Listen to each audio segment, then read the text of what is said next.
Hello there. I've been talking about touch quite a lot, and obviously, conscious sensuality, tantra, any kind of physical contact with someone else involves touch. It is enhanced by touch.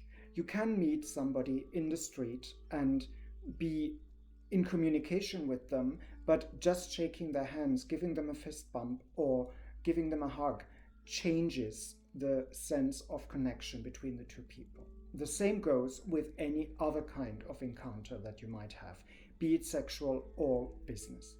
In the past, I've talked about touch mainly in function of the way you would touch people, be it by putting your hands on their shoulder or shaking a hand, doing gentle strokes, maybe scratching, maybe going a bit rougher, maybe even slapping people.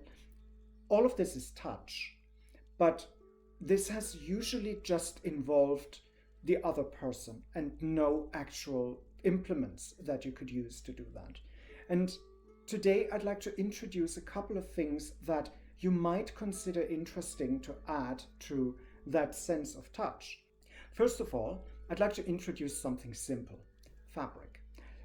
If you have something in a very light fabric, or something floaty that kind of floats in the air and falls down, it is a very interesting sensation when somebody's lying down and a piece of fabric is slowly settling on their body. It starts with the top layers, the most high up bits of the body, and then gently forms itself around the limbs, upon the arms, the head even.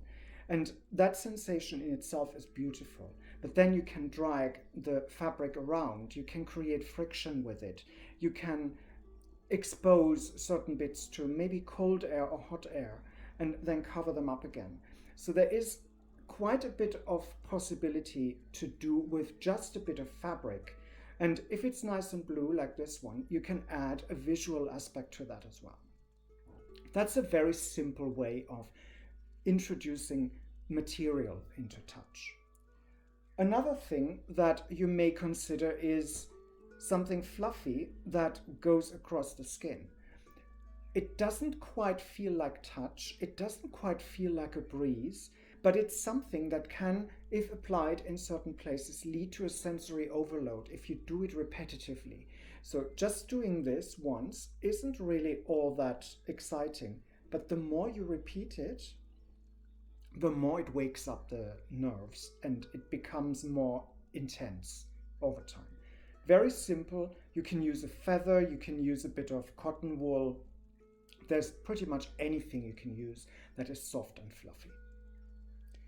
And then you could go a little bit harder, and just rubbing over the skin is one thing, but using something that evokes something different could be interesting as well.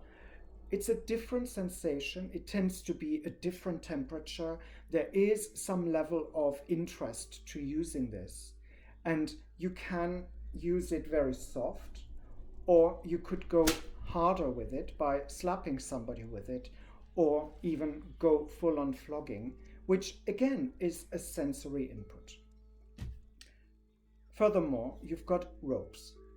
Things that are meant to restrain, but the sensation of the rope itself can be interesting because there is a level of friction, and in the case of this rope, there is a scratchiness to it, there is something that goes beyond the soft and fluffy, and also it engages the mind, because if you are being tied down, and I'm not saying you should be hogtied to the floor, but just having your hands slightly tied up or having rope around the wrists can change the engagement and the sensation and the reception of any feeling that you get.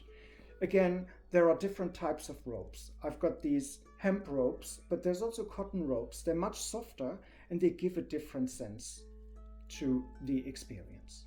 And last but not least, it doesn't necessarily just have to be sensation.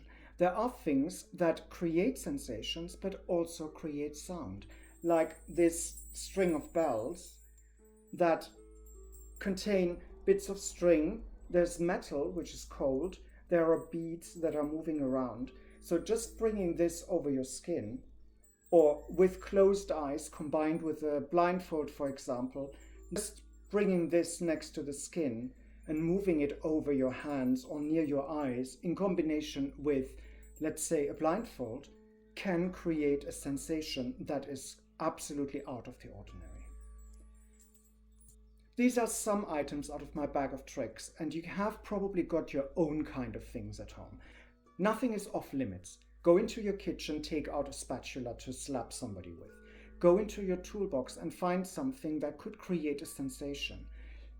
Anyway, try it on yourself and see how it feels, so you get a sense of the impression a certain tool can make on you or on someone else. Give it a go, be well, and stay well, and come back for more.